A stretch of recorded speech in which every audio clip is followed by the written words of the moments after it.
বিসমিল্লাহির রহমানির রহিম। শুরু করছি পরম দয়াময় আল্লাহ তাআলা। যে আল্লাহ তাআলা আজকে আমাকে আবারও কিছু কথা বলার মতো তৌফিক দান করেছেন। দরুদ ও সালাম পেশ করছি মানবতার দূত হযরত মুহাম্মদ আহমদ মুস্তাফা, দয়ার নবী, মায়ের নবী, আখির নবী, উম্মতের কান্ডারি, নবিকুল শিরোমণি, যাকে সৃষ্টি না করলে পৃথিবীর কিছু সৃষ্টি হতো না।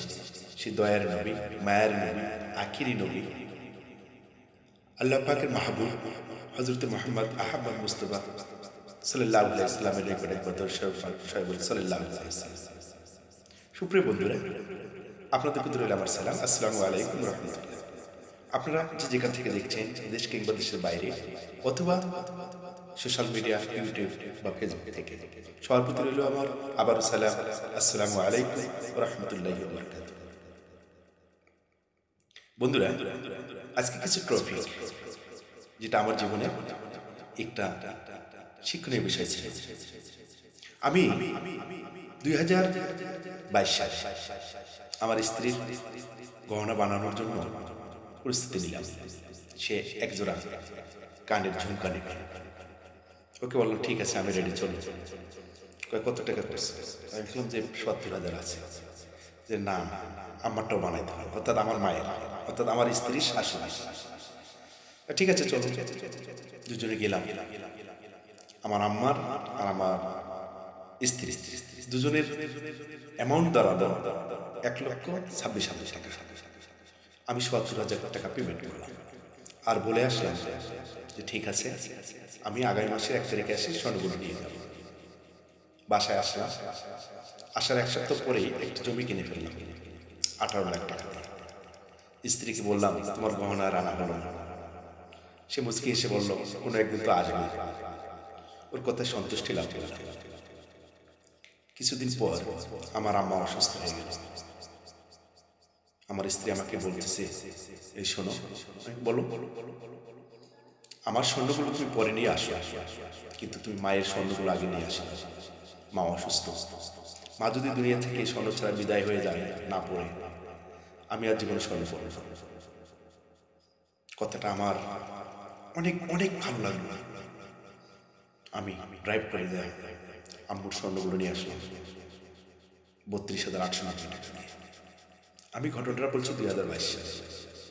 তখন থেকে আমার স্ত্রীর আর স্বর্ণ নেওয়া হলো না। কিন্তু 2025 সালে যখন আসলো, ছেলেদের লেখাপড়ার খরচ দিয়ে অবশিষ্ট কিছু টাকা ছিল আমার কাছে। তাই তো গত রমজান ঈদে স্ত্রীকে উপহার দিব সেই 2023 সালে স্বর্ণগুলো নিয়ে এসে দেব। ইতিমধ্যে স্বর্ণের দাম অনেক বাড়িয়ে গেছে, আগের তুলনায় প্রায় 20-30 হাজার টাকা বেশি লাগে। তারপরেও গেলাম, স্বর্ণগুলো নিয়ে এসে দিলাম। যেই স্বর্ণ নিয়ে এসে দিয়েছি, আল্লাহর কি কাম, আবার 1 সপ্তাহ পরে আরেকটা জমি 32,20,000 টাকা দিয়ে কিনে ফেললাম। এখন 32,20,000 টাকা তো কিছু না কিছু ক্ষতি করতেই হবে, তাই না?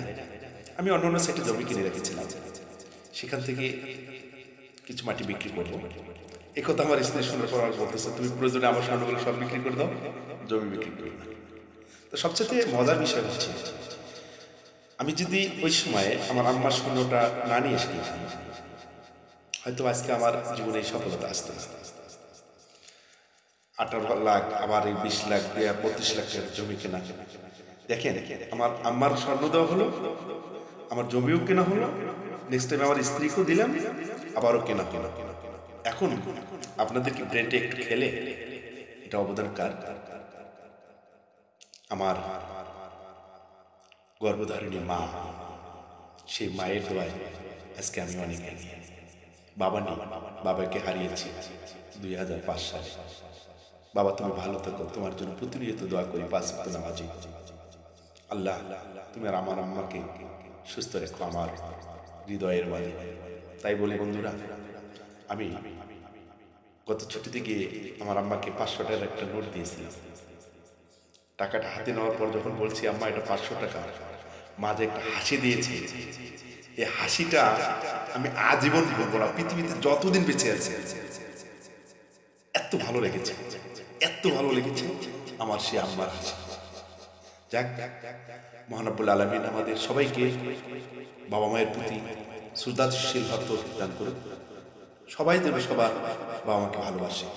আপনি আপনার বাবাকে ভালোবাসবেন, আপনি আপনার সন্তানের ভালোবাসা পাবেন। 100% রাইট। কথাটা স্মরণ রাখবেন।